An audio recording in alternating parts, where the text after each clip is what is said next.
Bueno, continuando con el tema inmunogenética, parte 2. Entonces, en la estructuración del sistema inmunológico de nuestro cuerpo hay que tomar en cuenta los diferentes tipos de linfocitos T y los linfocitos B, a manera de recordar en lo que habíamos mencionado. Como es sabido, las células T hacen memoria.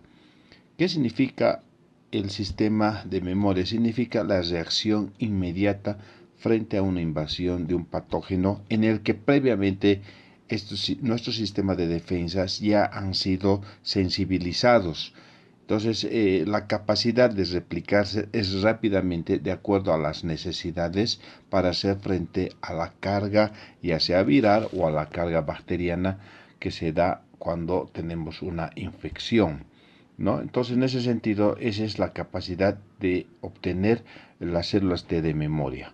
Cuando nosotros hablamos con respecto a lo que son los linfocitos T reguladores, como dice ahí, dice que el sistema inmunitario ataque a las células del cuerpo humano.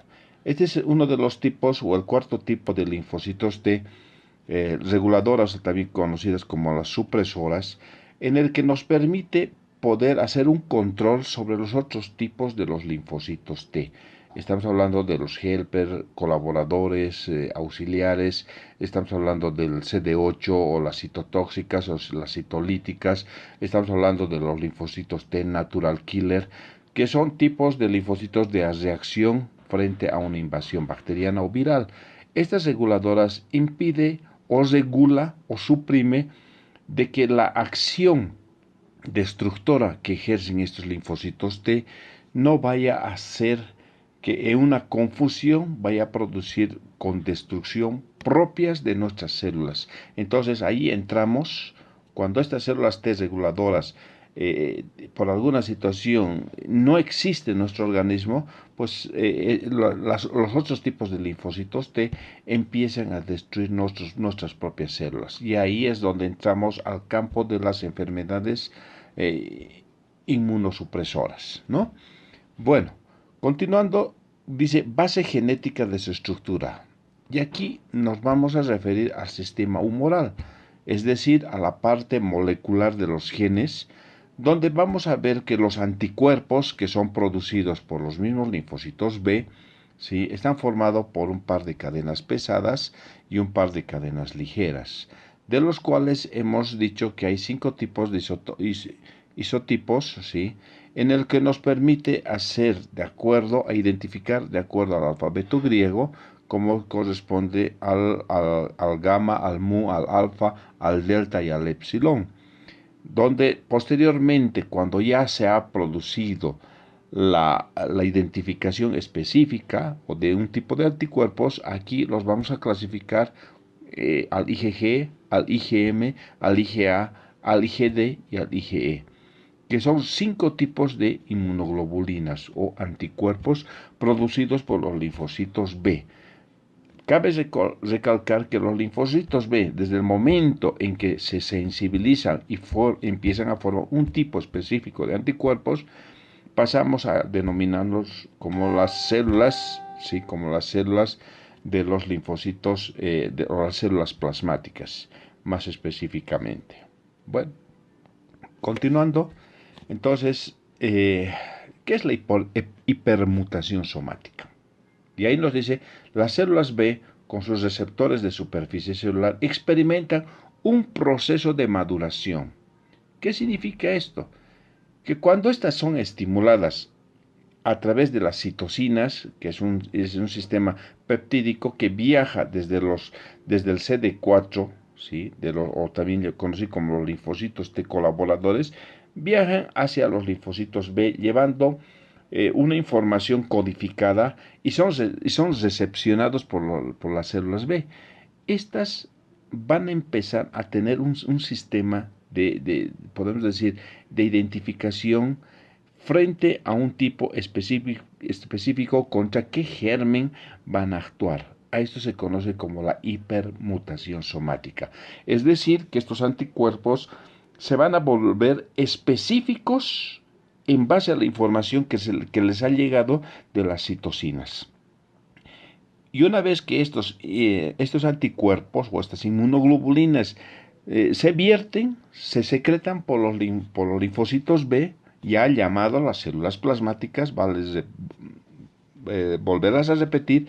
Entonces vamos a entender de que a este proceso de maduración y especificación que van a tener los anticuerpos se conoce como la hipermutación somática. Ahora, con respecto, cuando ya nos vamos a los linfocitos T, estamos hablando de que estos linfocitos T, ya estamos hablando del sistema inmunológico celular. ¿Qué significa? Que los linfocitos T como tales tienen receptores específicos de superficie que nos permite poder identificar contra qué tipo de células van a entrar en interrelación. Y aquí estos receptores vamos a dividirlos, ¿sí? Como puedes ver, en dos tipos, son tipos de proteínas que si nosotros llamamos son heterodímeros. ¿Qué significa? Que está formado estos receptores por una cadena alfa y una cadena beta en un 90%. Excepcionalmente podemos encontrar en un 10% un tipo de heterodímero por cadenas gamma y cadenas delta, que es de las más raras. En el 90% estos heterodímeros están formados por cadenas alfa y cadenas beta, que gracias a estos receptores las células T van a dirigir e identificar contra qué tipo de germen tienen que atacar. Entonces, vamos a ver aquí, en este gráfico, entonces estas cadenas que están formadas alfa y beta en un 90%, vale decir que estos heterodímeros en un 10% pueden darse también por las cadenas gamma y delta, unidos por puentes de disulfuro. Y podemos ver que hay una región, aparte de estar una región variable, ¿sí? Y hay una región constante. La región variable, como dice su nombre, ahí es donde se va a codificar lo que habíamos visto nosotros en las inmunoglobulinas hace rato con respecto a los linfocitos B. Aquí en los receptores de los linfocitos T también encontramos una región B variable y una región C constante, es decir, que no cambia. Entonces, gracias a esta región variable es que ellas se van a volver especialistas para reconocer ya sea a una invasión bacteriana o a una invasión viral, que como bien sabemos estos receptores, que es un tipo de glucoproteínas, ¿sí? Van a estar en la membrana celular de estos linfocitos. Bien, continuando, entonces quiero que se entienda que a nivel de las células de nuestro cuerpo vamos a encontrar un componente peptídico conocido como el complejo mayor de histocompatibilidad. Y aquí vamos a encontrar tres clases, el de clase 1, clase 2 y el de clase 3. Este complejo mayor de histocompatibilidad, que es por cierto químicamente es un polipeptídico, que se encuentra en cualquier célula de nuestro cuerpo, y esto viene, estos péptidos vienen como consecuencia de una información genética que vamos a encontrar en el brazo corto del cromosoma 6. Se dice que este complejo mayor de histocompatibilidad es la consecuencia de la expresión de 200 tipos de genes que presumiblemente más o menos la cadena de esta información génica más o menos equivale a 4 megabases. Significa a 4 millones de pares de bases. Eso quiere decir que se encuentra en el brazo corto del cromosoma 6.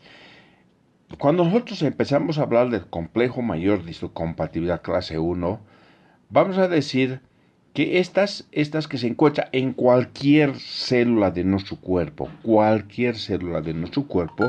tiene ese complejo mayor, ¿sí? Que sirve para mostrar y hacer, digamos, exteriorizar.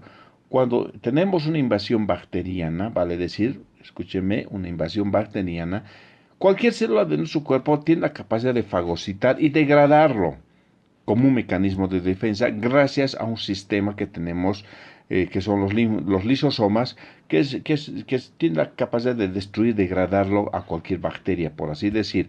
Cuando este complejo mayor de histocompatibilidad agarra este fragmento y lo exterioriza, lo va a exteriorizar fuera de cualquier célula. ¿Para qué? Para que sea reconocido por los linfocitos TCD8, o también llamados los citolíticos o los citotóxicos.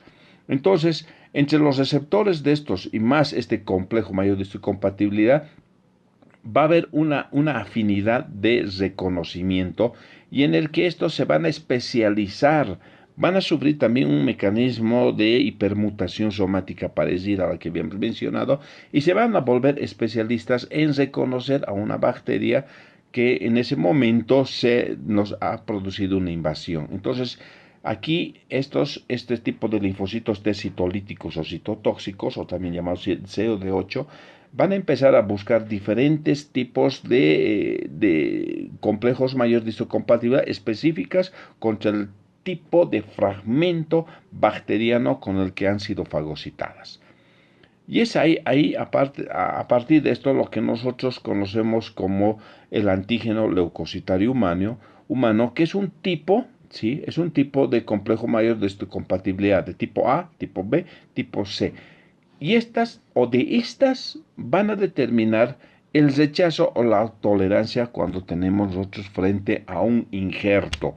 Por ejemplo, un trasplante renal, lo que se busca es que este trasplante renal sea compatible molecularmente con el resto de las células de nuestro cuerpo, y no sea reconocido como algo extraño, porque a partir de producirse un rechazo frente a un injerto, lo único que va a hacer los linfocitos, va a empezar a destruir, va a producir una citólisis masiva.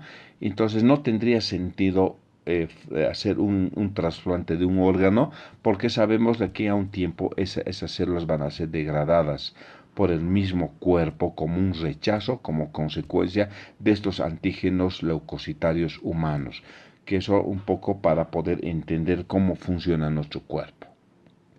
Bien, entonces aquí vemos con respecto a lo que vamos a hablar ahora, al complejo mayor de histocompatibilidad clase 2, que están presentes en la superficie, ¿sí?, de lo que nosotros llamamos las células presentadoras de antígenos. Entonces, las células presentadoras de antígenos, que en su momento los habíamos conocido como los fagocitos, y aquí vamos a ser más específicos, nos estamos refiriendo específicamente a los macrófagos y a las células dendríticas. Entonces, estas células, los macrófagos, cuando captan un germen extraño en la sangre, van a fagocitarlo. Entonces, ¿qué va a pasar? Van a ser degradados, y estos fragmentos proteicos de la misma bacteria van a ser exteriorizados gracias al complejo mayor de histocompatibilidad clase 2. ¿Para qué? Para que sean reconocidos, ¿sí?, reconocidos por los linfocitos T auxiliares, o también llamados colaboradores, también llamados los helper, también llamados, habíamos dicho, los CD4. Entonces, estas van a reconocer, y a partir de ellas van a codificar y van a mandar un emisario que se llama las citocinas, para que luego estas, dirigiéndose hasta los linfocitos B, a partir de estos empiecen a producirse lo que habíamos llamado la hipermutación somática, y a partir de estos linfocitos B pueda empezar la síntesis o la producción de las inmunoglobulinas específicas. Entonces, de la misma manera, como podemos ver, también está formado por un tipo de receptores de heterodímeros, ¿sí?, que está formado por cadenas alfa y cadenas beta, situados en el cromosoma 6, idéntico a lo que habíamos visto del complejo mayor de histocompatibilidad de la clase 1. Entonces, es así como funciona nuestro organismo. Asociación del complejo mayor de histocompatibilidad y enfermedad. Algunas enfermedades implican, dice, autoinmunidad, que está asociado con el complejo mayor de histocompatibilidad. Entonces, aquí un poco vamos a entrar al campo de las enfermedades autoinmunes. ¿Qué significa? Que nuestro cuerpo, nuestro organismo, va a crear anticuerpos contra nuestras propias células.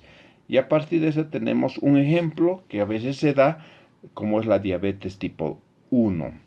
Entonces, la diabetes tipo 1 se caracteriza de la diabetes tipo 2 porque a nivel del páncreas se sintetiza la insulina. En la diabetes tipo 1, que está formado por las células beta en los islotes de Langerhans, ¿sí? Estas no hay células betas capaces de producir insulina. Por lo tanto, esto se puede deber a la producción de un tipo de anticuerpos que en vez de producir la destrucción contra un tipo de germen, que en este caso hace una relación contra la Klebsiella, entonces estos anticuerpos que se especializan a destruir a la Klebsiella, paradójicamente, en su estructura molecularmente química, la Klebsiella se va a parecer mucho a las células beta en los islotes de Langerhans y creyendo que son estos microorganismos, estos anticuerpos empiezan a destruir las células beta de nuestro cuerpo y por ende, al no haber células beta, pues va a dejar de producir insulina y ahí entramos al campo de lo que es la diabetes tipo 1. Entonces, es un ejemplo cómo se puede dar estas enfermedades, ¿sí? Que son estimuladas en principio por un germen que posteriormente va a empezar a atacar a nuestro propio organismo. Entonces, estamos hablando de las enfermedades autoinmunes. Otro ejemplo de enfermedades autoinmunes, la fiebre reumática. Entonces, fíjense, es una infección estreptocócica, que es un tipo de bacterias también, en el que nos va a producir igual de la misma manera una reacción cruzada. Va a producir anticuerpos específicamente contra el estreptococo, pero curiosamente, una vez que ya haya sido destruido este estreptococo, esos anticuerpos va a empezar a atacar la superficie de las miocinas cardíacas, es decir, a las mismas células cardíacas va a empezar a producir la destrucción. Entonces, es un tipo, digamos, de reacción cruzada, ¿sí? En el que tiene una población de células T autorreactivas específicas, si bien en un principio contra los estreptococos, pero conforme va a producir su acción, va a empezar a producir anticuerpos y a destruir las mismas células cardíacas. Miren, de estas podemos hablar muchísimas enfermedades, como es la artritis reumática, el lupus eritematoso, la psoriasis, la esclerosis múltiple, y se dice que lamentablemente el 5% de la población mundial, ¿sí? Un 5% de la población mundial padece de este tipo de enfermedades autoinmunes. Entonces, hablando en términos numéricos, es grande. Es grande la población que tiene problemas de enfermedades autoinmunes. Bueno, nos vamos a ir un poco a hablar sobre el grupo sanguíneo y el factor RH. Ustedes saben que fue descubierto en 1902 por Karl Landsteiner el grupo sanguíneo y posteriormente en 1930 este mismo científico descubrió la presencia del factor RH, ¿no? Y quiero que se entienda que hay 4 grupos de sangre, como pueden ver, el A, el B, el AB y el 0. ¿Cero por qué? Porque es 0 para antígenos. Voy a ser más específico. Las personas que son del grupo sanguíneo A significa que en la superficie de los glóbulos rojos hay una proteína conocida como el antígeno, ¿sí?, de superficie, que es la expresión genotípica al grupo de sangre al cual pertenece como consecuencia de una información génica o genéticamente hablando del cromosoma número 9. Pero lo que llama la atención, así hablando ya en términos generales de los grupos sanguíneos, una persona, siempre tomando en cuenta el grupo sanguíneo A, si una persona es del grupo sanguíneo A, por su naturaleza, conforme va pasando el tiempo, tiene tendencia a formar anticuerpos anti-B. ¿Se dan cuenta? Lo propio, las personas que son del grupo sanguíneo B van a formar conforme a los anticuerpos de tipo anti-A. ¿Y cómo se forma? Por por la proliferación o la invasión de diferentes tipos de bacterias, se ha demostrado que en su estructura molecular habían sido muy idénticas, molecularmente hablando, al antígeno A o al antígeno B. Entonces, conforme va pasando, estas personas van madurando, este tipo de invasiones bacterianas hace que las personas, por ejemplo, del grupo sanguíneo A, tiendan a formar anti-B.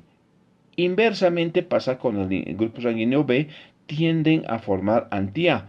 No así con las personas que tienen el grupo sanguíneo AB. No forman anti-A ni anti-B porque si formaran entraríamos a producir dentro del campo de las enfermedades autoinmunes. Por lo tanto, no se forman. Contrariamente, las personas que no tienen el antígeno de superficie A ni B, por eso decimos cero para antígenos, estas personas tienen tendencia en su naturalidad de formar anticuerpos anti-A y formar anticuerpos anti-B, ¿no? Por eso hoy en día que nos habían enseñado que el grupo sanguíneo cero es un donador universal, pero fíjense, si yo agarro sangre total pura, grupo sanguíneo cero, y le pongo a una persona del grupo sanguíneo A, paralelamente en su plasma también le estoy pasando anti-A, anticuerpos anti-A y anti-B. Entonces, ¿qué quiere decir? Que estos anticuerpos anti-A en sangre total, ojo, en sangre total, A, los anticuerpos van a destruir pues, los glóbulos rojos, entonces va a producir una reacción cruzada y por ende ya no se recomienda las transfusiones de sangre en este sentido, que sean sangres totales. Por eso hoy día hablamos ya de plasma fresco, plasma el enfriado, lo que llamamos, o también hemos aprendido en concentrado globular, ¿ya? Entonces ya no hablamos de sangre total. Entonces, en ese sentido hace la diferencia. Y no nos olvidemos más de esto. En el siguiente cuadro derecho, un poco nos hace una referencia de que lo que habíamos hablado anteriormente, si bien el grupo sanguíneo cero es un donador universal, si una persona es del grupo sanguíneo A, ¿qué tipos como alternancia de grupos sanguíneos pudiera recibir? ¿No es cierto? Y también a quienes puede donar. Entonces, un poco de ejercicio, eso se los dejo para que ustedes lo vayan analizando y estudiando conforme a la lógica en la que les he ido mencionando. Entonces, lo mismo cuando hablamos del grupo sanguíneo, ¿sí? También tenemos que hablar del factor EDH. Entonces, fíjense, las moléculas de superficie de los glóbulos rojos puede causar reacción inmunitaria durante las transfusiones de sangre, un poco revisando lo que ya habíamos hablado. Entonces hay 4 tipos de grupos, el A, el B, el AB, el 0, etcétera, que vamos a entrar en la superficie de los glóbulos rojos, ¿sí? Las personas que tienen grupo sanguíneo 0 no tienen el antígeno como les había dicho. Entonces, las personas que tienen uno de estos antígenos de superficie eritrocitaria poseen anticuerpos contra los demás en el torrente circulatorio como resultado de la exposición de antígenos que son idénticos a los anticuerpos A y a los anticuerpos B en diversos microorganismos. Entonces, aquí un poco repasando lo que ya les había mencionado. Entonces, Carl Rammstein en 1930, como ustedes saben, también fue el mismo que reconoció la presencia de una proteína conocida como el antígeno D, donde podemos ver aquí la presencia de, genotípicamente hablando, puede ser homocigoto o puede ser heterocigoto. Se dice que la presencia del antígeno D, que es un gen dominante, entonces hace de que una persona se traduzca como el factor RH positivo. El 85% se dice que en Europa son positivos y un 15% en Europa son RH negativos. ¿Qué significa la ausencia de este antígeno D? Eso es lo que nos está diciendo. A diferencia del sistema ABO, la producción de anticuerpos requiere de un estímulo antigénico humano. Entonces, aquí hace la diferencia con el tipo de anticuerpos que se van sensibilizando conforme van teniendo invasiones bacterianas y habíamos dicho que en su estructura molecular son parecidos al antígeno A o al antígeno B. Aquí definitivamente no existe esa teoría. Se ha demostrado que para que una persona pueda empezar a formar anticuerpos anti-RH, necesariamente tendría que haber recibido una transfusión de sangre. Si una persona es RH negativo y recibe una transfusión de sangre RH positivo, ahí sí va a formar anticuerpos anti-RH positivos. Lo mismo pasa en la transmisión vertical de madre-niño, a lo que habíamos hablado como la famosa enfermedad de la eritroblastosis fetal, que es por una incompatibilidad de factor RH materno-fetal. Entonces, esos son los mecanismos solamente por esas dos vías, por transfusión de sangre o una transfusión vertical madre-hijo, solamente por esas dos vías se puede producir los anticuerpos anti-RH positivos, que puede ser pregunta de examen, ¿no es cierto? Bueno, con respecto a lo que son las enfermedades por inmunodeficiencia, aquí las tenemos que clasificar en enfermedades por inmunodeficiencia primarias y enfermedades por inmunodeficiencia secundarias. Entonces, cuando hablamos de primarias, ¿qué significa? Significa que aquí la persona nace, o sea, es congénito. Desde el momento que nacen, estos niños ya nacen con una inmunidad primaria. Y vamos a ser más franco, más directo. Los niños pretérminos, los prematuros, que nacen antes de tiempo, antes de las 37 semanas. ¿Qué quiere decir? Que sus órganos productores de defensa son bajos y por ende nacen ya de por sí con una inmunodeficiencia primaria. Y eso muchas veces arrastran estos niños durante buen tiempo de su crecimiento. Es eso el concepto, por ejemplo, que se da, que niños prematuros se la pasan, se la pasan en el hospital por diferentes enfermedades porque su sistema inmunológico es bajo. Y conforme va madurando, se va sensibilizando los diferentes gérmenes, ante diferentes gérmenes, vamos a decir que se van formando o especificándose los anticuerpos. Entonces, hasta mientras tanto, este niño es vulnerable a las múltiples enfermedades a repetición y son causas primarias que puede darse. Dentro de las enfermedades secundarias, ¿qué significa? Que el niño nace con buenas defensas, pero por factores externos ambientales como la radiación, la infección, fármacos, etcétera, puede llevar a una inmunodeficiencia, ¿no? Por ejemplo, el virus del VIH, que como ustedes saben, los virus son gérmenes de parásitos intracelulares obligados. ¿Qué quiere decir? Que necesitan de una célula huésped para replicarse. Los virus, mientras no están dentro de una célula huésped, no tienen la capacidad de replicarse. Y el virus del VIH necesita de dos grandes células, como son los macrófagos y los linfocitos T auxiliares o CD4, donde ellos buscan estas dos células. Y obviamente los macrófagos buscan, pensando que es un germen al cual ellas han sido designadas para fagocitar. Entonces, ese encontrón entre estas dos células va a producir pues la inmunodeficiencia, porque el virus no se va a destruir por el macrófago. Lamentablemente el virus tiene una capacidad de mutación dentro de la célula que se va a confundir, se va a mimetizar entre las misma información génica de la misma célula y conforme va pasando el tiempo, estos virus se van replicando. Y va a llegar un momento que la velocidad de replicación del virus no va a poder albergar a tantos virus el macrófago y va a producir un estallido de estas.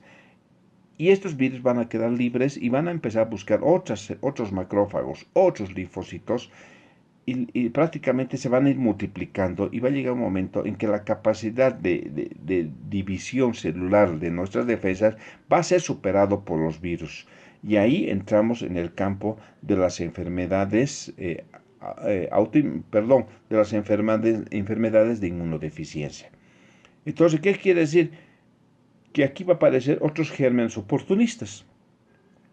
Una simple enfermedad gripal puede producir la muerte porque sus defensas han quedado tan bajas, pero tan bajas, porque la carga viral se ha multiplicado y esto va a producir diferentes enfermedades de tipo de inmunodeficiencias secundarias.